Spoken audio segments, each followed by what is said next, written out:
We're back to the big spenders today. Storm Collectables Taki. Let's do it.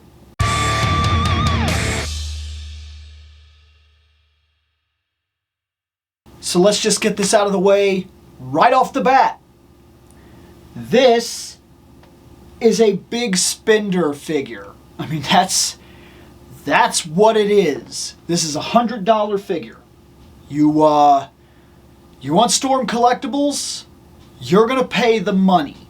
Now, I don't have way too much experience in Storm Collectables. I bought Tyrus Flare.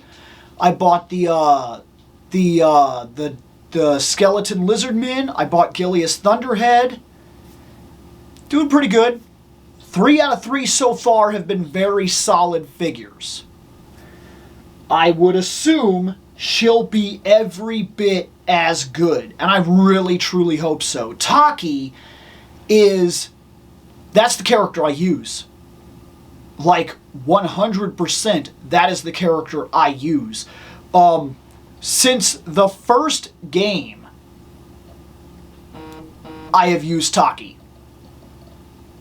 Like, it has been my absolute go-to character for as long as I can remember.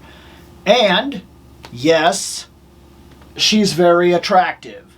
I know, that's immediately one of the things that comes up, but believe it or not, she fits the fighting style that I like.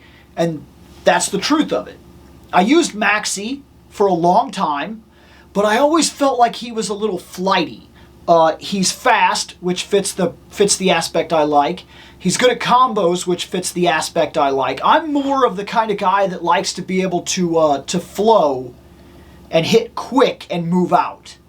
Not so much the kind of guy that likes to take Siegfried or Nightmare and like hit a guy one time really hard. And I'm talking about basic gameplay. Yes, every single character in the game gets crazy. You look at Astaroth and look at the combo power that he has, where he can wipe you in a single attack. I mean, yeah, these big characters, they're dangerous, especially if you know how to combo. But at the bare basics, starting a game, getting into it, playing, pick up and play, most characters like Astaroth, Nightmare, Siegfried, these are heavy hitters. They're bruisers. They hit hard, they hit once, they hit twice. They focus on landing the hits that matter, power and precision. Where with me, I like to be able to like side roll and hit you quick and get 2 or 3 hits at a time. And I don't know, it makes me feel good. It's the way that I like to play a lot of these games. In Street Fighter, I used Kin, I used Cammy. In Soul Calibur, I used Taki. That was the one that I liked the most and have always liked the most out of every single character in that game. It's just the way that I am. So, with this being my absolute favorite character in all of Soul Calibur, and the first dive into Soul Calibur for me, I figured it made sense to go with Taki. Now, there was the Mitsurugi choice, and I almost pulled the trigger, because I like him a lot too. When I first started playing, that's who I kind of focused on, and then I kind of migrated into Taki and Maxi, and that's where I stayed after that. So I almost did that. But I figure, if I'm going to set the bar, I get the character that I care about the absolute most, and if it turns out to be the only Soul Calibur figure that I'll ever have on my shelf, so be it. I'm fine with that, because it's the one that means the most personally to me. Let's check her out. Alright, here we go. Let's adjust a little bit here. Now, I'm not expecting anything too unbelievable with the box. I don't plan to keep it. I didn't keep the other ones. It looks like if you were an inbox collector, this would be fine. But I would argue that if you're an inbox collector for Storm Collectables, you may want to open the top, pull her out, remove some of this plastic, put her back in. Because it makes her a little tough to see. Like, she's in there, but like, there's a lot of plastic and whatnot in the way and wrapped around her and everything like that. And so you would never get the full effect of the character on display like you would from, say, a Masterverse box, where that you can plainly see exactly what you bought. There's no question whatsoever. These, even the glare aside, there's a lot of stuff in the way in terms of what you would be seeing. So that's the way that I would feel about that.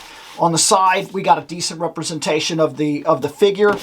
On the back, there is no cross-sell. It doesn't tell us what our actual other options are, but it has Taki, it shows the character, and it shows poses that are possible, and so on and so forth. And then we have a decent little side art right here. The top of the box, Soul Calibur. The bottom of the box, all that information right there. Let's see her.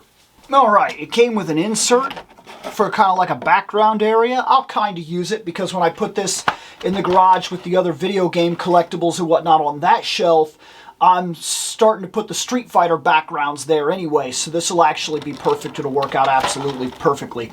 Let's lift that part right there. Absolutely nothing going on. And this, we've talked about this before. Do your figures this way. They have this little piece that goes over it. You take this off. I don't have to cut a bunch of other little ties and things like that. I lift that up. Figure time. Figure time. That easy. Like, look, I can't put it any simpler than that. Do that! Okay.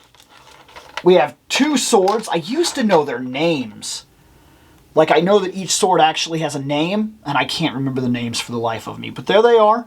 They're decently detailed. The wrap is really fantastic on these things, and you can really see the inside detail and the weave-like material and everything. Little cut areas right here, and everything's painted a silver color. It's really fantastic. It really is good. Oh my gosh. So here's her face, one of the heads she comes with. Let me see if I can't. Come on, focus on just her head right there. Look at that. That's really solid. That's like really good. And it's down to like the individual like strands of hair that are kind of crafted in here, and the way that ponytail comes out, and it's not just a solid piece, and all this right here, the way it's tied and everything. This is really fantastic. Which most of these that I have unboxed from this line have all been fantastic. The figure also comes with her face mask, which is right here. And it just kind of slips on as far as I could tell, which is kind of cool. It literally just kind of goes on, goes up over the nose. Maybe it's a little tough, to be fair, because you really got to get it on there, I think. I'm having troubles. It is a little tough. And maybe there's a trick to making it stay. I don't know. It seems rough. This part seems a little rough. I think I got it on there.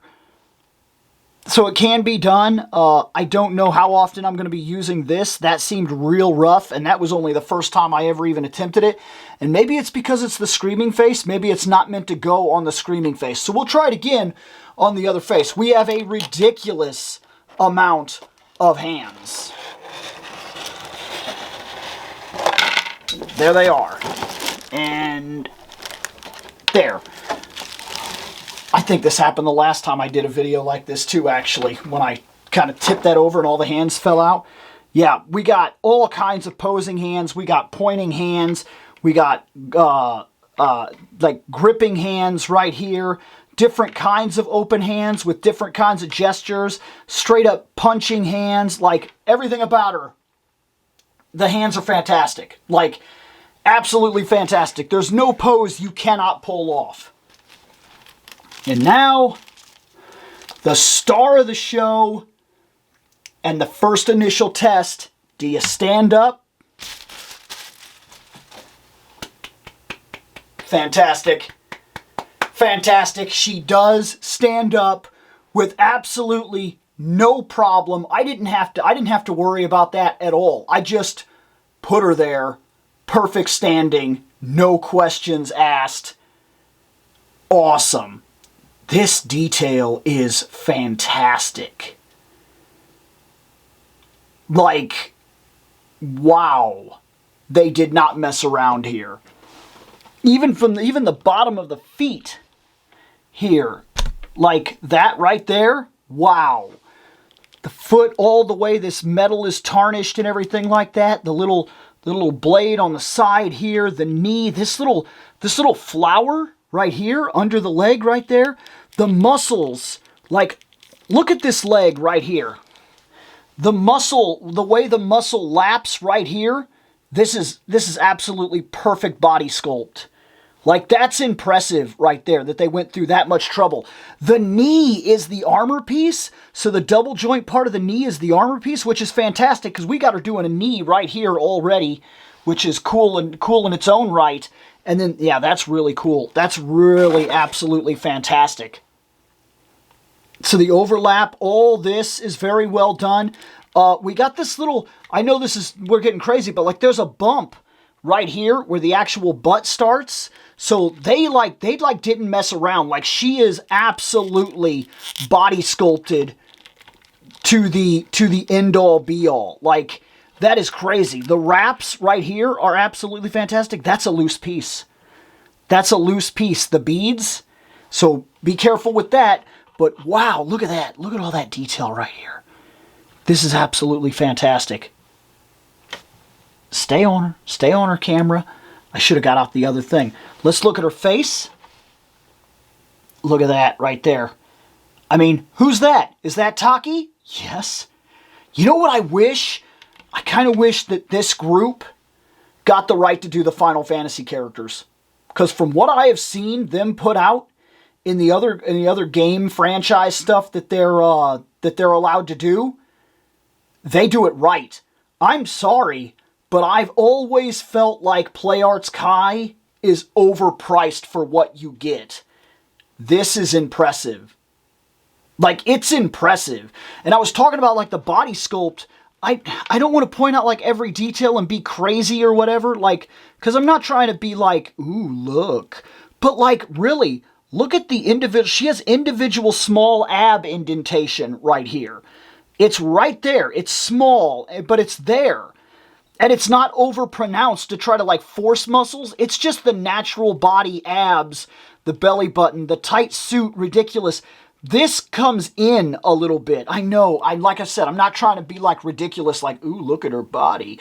But, like, really, this attention to detail is unbelievable.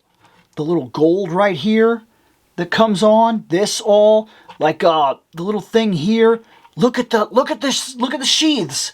Look at the sheaths. I know what you're looking at. You're looking at that cake. Take your eyes off the cake. We're discussing the sheaths right now, okay? Look at that. That is sick. That is absolutely sick. That's got that part that wraps around, and it's got the kanji and everything written on it. All this intricate detail, the dragon face. This is amazing. Look at that. Look at that. Look at the yoni. Look at the yoni. Look at the yoni. Look at it. Don't look at the cake. Look at the yoni. Don't look at the cake. Look at the yoni. Oh, man, the individual ropes and everything like that. Does the ponytail move? Oh, the ponytail moves. The ponytail moves even. Look at all the little hooks and everything like that, and that symbol that's back in there. This is amazing. All the straps and everything that make up this part that wrap around to the front of the armor. Yes, the cake. There's the cake. Okay, is everybody happy? The back calves that come out, this is the way this armor wraps around and everything like that. Wow. She is impressive. Like, and I'm moving her right now in small bits while I'm just kind of looking her over, and she moves exceptionally well. And yes, I guess there are nipple indentations, because in the video game, there are. So, they're paying a ridiculous amount of attention to the detail. Every single possible small detail that I see from the game, I am seeing here. As far as I could tell, I'm not seeing any indication that anything was missed. This is Taki standing right here in front of me. And it is very impressive. Can we T-pose? Yes, easily. Oh, wow. And that actually comes up. So this is kind of like a separate overlay piece that kind of allows for the armor to move in more realistic ways and kind of bend and give. How much of an elbow do you got? Okay, about this much. It's not forcing any further back, but that's about what you need, right? That's more than acceptable, right? Let me see if I can get it back on her. Okay, and we already talked about this. Can she kick that cake? She can't. This gets in her way. It doesn't go all the way back. She cannot kick her own butt, but she doesn't need to. She's going to kick other butts. That's what she's here to do, guys. She's here to kick other butts. This is fantastic. This is an absolutely fantastic figure. Like, I am legit impressed here. Taki, man. So playing around with her a little bit, I was switching hands and doing little things like that, and I tested the mask. The mask is very easy to put on on this head. But if you have the Scream, it's not as easy. Like, the detail in this is fantastic. I can't get over that. Like, the sheaths and the arm wrap and everything like that, and the paint and the colors and everything just seems really fantastic. What can I say? You pay $100 for a figure, it better be good. The hands. It's a Storm Collectible thing. The hands are a bit of a pain. Not that they don't work, they're fine, but like you take them off, then you kind of gotta be careful. There's a little bitty peg, you gotta put them on there and you turn them, and they're female hands. And what I don't mean that they're girls. I mean that, like, Marvel Legends are male hands, Storm Collectibles are female hands. So the peg, or the little socket part, the peg that pushes out, the hands have the hole, the wrists have the pegs, instead of vice versa, where the hands have the pegs. That's the way that it is. Those I find to be a little more difficult, and they fight with me a little more, but not to the detriment of the character at all. Once you get this thing moving around, you will find that, just like all the other Storm Collectibles, this part right here, that's kind of loose. You put her into certain poses, then you gotta kind of like mess with her and kind of get this back out.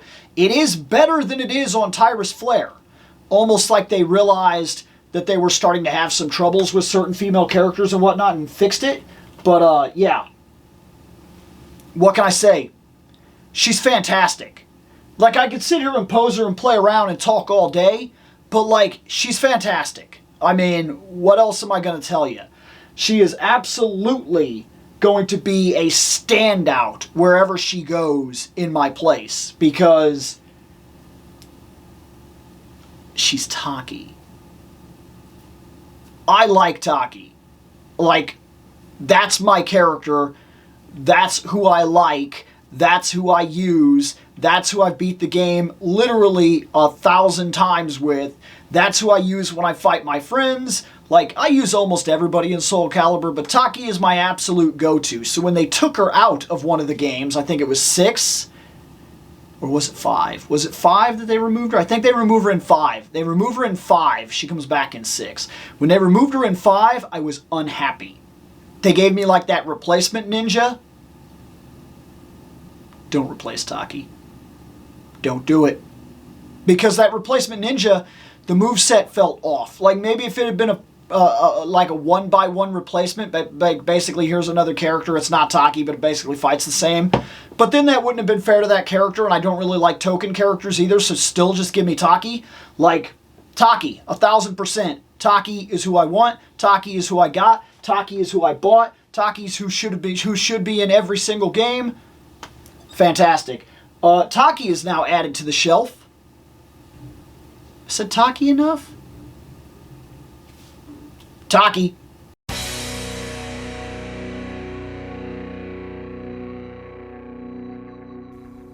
I have spoken. Take what you will from it.